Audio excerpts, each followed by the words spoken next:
दोस्तों, स्वागत है आपका रुद्रा स्टडी प्लस में। तो दोस्तों, आज हम आपके लिए लेकर आए हैं चाइल्ड साइकोलॉजी से संबंधित एचपी टेट के लिए 30 प्रश्नों का संग्रह। हमें उम्मीद है कि हमारे प्रश्न जो हैं आपकी आगामी परीक्षा के लिए एचपी टेट के लिए बहुत महत्वपूर्ण होने वाले हैं। तो बिना टाइम वेस्ट किए हुए प्रश्न नंबर 1 हम देखते हैं। तो प्रश्न नंबर 1 है, प्याजे द्वारा प्रतिपादित किया गया है, यानी कि प्याजे द्वारा क्या प्रतिपादित किया गया है? बहुबुद्धि का सिद्धांत, विकास का सिद्धांत, नैतिक विकास का सिद्धांत या संज्ञानात्मक विकास का सिद्धांत। तो ऑप्शन नंबर जो फोर्थ है, संज्ञानात्मक विकास का सिद्धांत, ये जो है राइट आंसर है। प्रश्न नंबर 2 देखते हैं। प्रश्न नंबर 2 है हमारे पास, सामाजिक अधिगमन सिद्धांत किस कारक पर अत्यधिक बल देता है? प्रकृति के ऊपर, पोषण के ऊपर, अनुकूलन के ऊपर, संशोधन या सुधार के ऊपर। तो ये बल देता है पोषण के ऊपर। प्रश्न नंबर 3 पे आ जाइए। प्रश्न नंबर 3 है हमारे पास, कारक सिद्धांत प्रतिपादित किया गया है अल्फ्रेड बिनेट द्वारा, गिलफोर्ड द्वारा, स्पेयरमैन द्वारा, थॉर्नडाइक्स के द्वारा। तो जो ये सिद्धांत है ये दिया गया है स्पेयरमैन के द्वारा, यानी कि कारक सिद्धांत क्या प्रतिपादित करता है? स्पेयरमैन। प्रश्न नंबर 4 जो है, कक्षा में प्रश्न पूछना क्या है? क्या ये विषय वस्तु को स्पष्ट करता है, अक्रियाशीलता पैदा करता है, समय की बर्बादी है या अनुशासनहीनता पैदा करता है? तो ये करता है विषय वस्तु को स्पष्ट करता है। प्रश्न नंबर 5 पे आ जाते हैं, व्यक्ति एक दूसरे से भिन्न क्यों होते हैं? वातावरण के प्रभाव के कारण, जन्मजात विशेषताओं के कारण, वंशानुक्रम और वातावरण की अंतःक्रिया के कारण, माता पिता से प्राप्त जीनों के कारण। तो ये जो है वंशानुक्रम और वातावरण की अंतःक्रिया के कारण जो है व्यक्ति एक दूसरे से भिन्न होते हैं। प्रश्न नंबर 6 पे आ जाइए, वंचित समूहों के विद्यार्थियों को सामान्य विद्यार्थियों के साथ साथ पढ़ना चाहिए, इसका तात्पर्य है? समावेशी शिक्षा, विशेष शिक्षा, एकीकृत शिक्षा, पृथक शिक्षा। तो इसका उत्तर है समावेशी शिक्षा। प्रश्न नंबर 7, निम्नलिखित में से विशिष्ट अधिगमन अशक्तता है? Autism, dyslexia, ADHD, cerebral palsy. तो ये इसका आंसर है डिक्लेसिया। प्रश्न नंबर 8, प्रश्न नंबर 8 जो है ये है, 20 या 25 से कम बुद्धि लब्धि वाले बालक को वर्गीकृत करेंगे।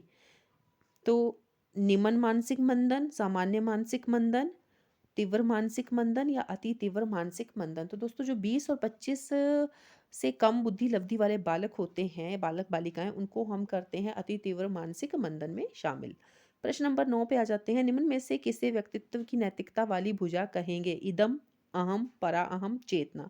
तो क्वेश्चन नंबर 9 जो है ये भी बहुत इंपॉर्टेंट क्वेश्चन है, कई बार एग्जाम में पूछा गया है। इसका आंसर है परा अहम। प्रश्न नंबर 10, कोहलर का अधिगमन सिद्धांत किस नाम से जाना जाता है? ये भी बहुत इंपॉर्टेंट क्वेश्चन है, कई बार एग्जाम में आ चुका है।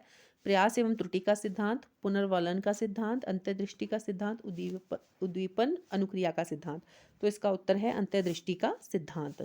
प्रश्न नंबर 11, जब बच्चे एक अवधारणा को सीखते हैं और उसका प्रयोग करते हैं तो अभ्यास उनके द्वारा की जाने वाली त्रुटियों को कम करने में मदद करता है। यह विचार किसके द्वारा दिया गया है? थॉर्नडाइक, जीन पियाजे, वॉटसन, पावलोव। तो ये जो दिया गया है विचार, ये दिया गया है थॉर्नडाइक के द्वारा। प्रश्न नंबर 12 पे आ जाते हैं, बाल मनोविज्ञान के आधार पर कौन सा कथन उपयुक्त है? कुछ बच्चे विशिष्ट होते हैं, प्रत्येक बच्चा विशिष्ट होता है, कुछ बच्चे एक जैसे होते हैं, सभी बच्चे एक जैसे नहीं होते हैं। तो इसका उत्तर है प्रत्येक बच्चा विशिष्ट होता है। ये भी इंपॉर्टेंट क्वेश्चन, आज के जितने भी क्वेश्चन है दोस्तों ये सभी महत्वपूर्ण प्रश्न है, कई बार एग्जाम में पूछे जा रहे हैं, जा चुके हैं, रिपीट हुए हैं। तो ये जो 30 क्वेश्चन हैं इसमें से कोई ना कोई क्वेश्चन जो है, आई थिंक 4-5 क्वेश्चन जो हैं आपको पॉसिबिलिटी है कि एग्जाम में जरूर पूछे जा सकते हैं। प्रश्न नंबर 13 पे आ जाते हैं, बुद्धि व सृजनशीलता क्या है? इनमें कोई संबंध नहीं है, सकारात्मक रूप से संबंधित है, नकारात्मक रूप से संबंधित है, इनमें से कोई भी नहीं। तो बुद्धि व सृजनशीलता जो है ये सकारात्मक रूप से संबंधित हैं। प्रश्न नंबर 14, शिक्षण में प्रोजेक्ट प्रणाली के प्रणेता कौन हैं? डॉल्टन, क्रो और किलपैट्रिक, स्किनर। तो ये है किलपैट्रिक। प्रश्न नंबर 15, क्रमिक विकास से क्या तात्पर्य है? तीव्र विकास, यह विकास जो नियमित हो, वह विकास जो निरंतर चले, इनमें से कोई नहीं। तो इसका उत्तर है वह विकास जो नियमित हो, क्रमिक विकास। प्रश्न नंबर 16, शिक्षण शास्त्र का अर्थ है? लेखन की प्रक्रिया, निर्देशों की नीतियां, प्रौढ़ों को पढ़ाने की शैली, बच्चों को पढ़ाने की शैली। जो टीचिंग है वो बच्चों को पढ़ाने की एक शैली है, एक कला है। प्रश्न नंबर 17, एस हॉलिंगवर्थ निम्न में से किस कार्य से संबंधित है? प्रभावशाली प्रतिभाशाली बच्चे, अपराधी बच्चे, मानसिक रूप से बाधित बच्चे या इनमें से कोई नहीं? तो इसका उत्तर है प्रतिभाशाली बच्चे। प्रश्न नंबर 18 पे आ जाते हैं। पियाजे द्वारा संवेदी मोटर चरण किस आयु वर्ग को दर्शाता है? जन्म से 2 वर्ष, 2 से 7 वर्ष, 7 से 11 वर्ष या 11 वर्ष से अधिक? तो ये दिखाता है जन्म से 2 वर्ष। प्रश्न नंबर 19, होम्योस्टेटस शब्द किसके द्वारा दिया गया है? Freud, Cannon, Erikson, Thorndike? तो ये दिया गया है कैनन द्वारा। प्रश्न नंबर 20, व्यवहारवाद का जनक किसे कहा जाता है? कर्टले लेविन, E.R. गुदरी, डोनाल्ड हैब, J.B. वॉटसन? तो ये जो व्यवहारवाद शब्द के जनक हैं ये हैं J.B. वॉटसन। ये भी इंपॉर्टेंट क्वेश्चन है। प्रश्न नंबर 21, बुद्धि लब्धि गणना करने का सूत्र क्या है? तो बुद्धि लब्धि गणना करने का जो सूत्र है वो है हमारा मानसिक आयु बटे वास्तविक आयु गुणा 100, यानी कि ऑप्शन नंबर 2।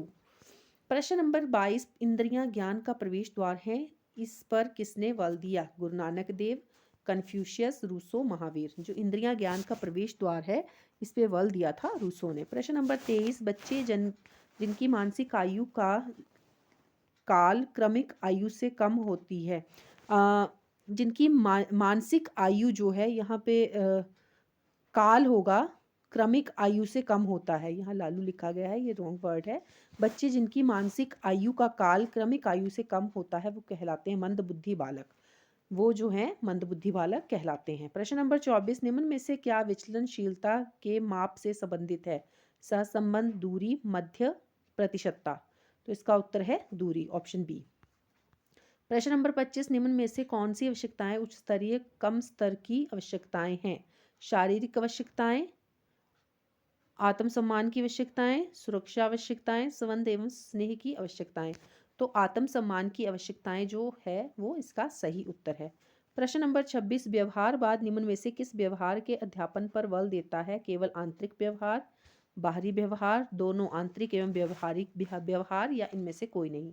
तो केवल बाहरी व्यवहार पर यह बल देता है।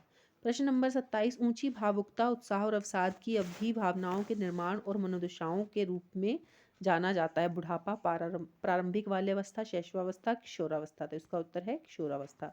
प्रश्न नंबर 28, निम्न में से कौन सा विकास का सिद्धांत है? विकास की सभी प्रक्रियाएं अंतर संबंधित नहीं होती हैं, विकास हमेशा रेखीय होता है, यह निरंतर चलने वाली प्रक्रिया है। तो जो इसका उत्तर है हमारा ये है विकास अलग अलग व्यक्तियों में अलग दर से होता है, ऑप्शन डी। प्रश्न नंबर 29, सभी किशोर डैश का अनुभव करते हैं, यानी किस चीज़ का अनुभव करते हैं? बचपन में किए गए अपराधों के प्रति डर का भाव, आत्मसिद्धि का भाव, जीवन के बारे में प्रति तृप्ति, दुश्चिंता और स्वयं से सरोकार? तो इसका उत्तर है दुश्चिंता एवं स्वयं से सरोकार। प्रश्न नंबर 30, आज का जो लास्ट क्वेश्चन है, संज्ञात्मक विकास का क्या अर्थ है? बुद्धि का विकास, बालक का विकास, शारीरिक कौशलों का विकास या व्यक्ति का विकास? तो इसका उत्तर है बुद्धि का विकास। तो दोस्तों हमें उम्मीद है कि हमारे प्रश्न जो हैं आपको पसंद आए हैं और हमारी वीडियो को लाइक, सब्सक्राइब और शेयर जरूर कर दीजिएगा। धन्यवाद, मिलते हैं नेक्स्ट वीडियो में। तब तक के लिए पढ़ते रहिए, आगे बढ़ते रहिए। धन्यवाद।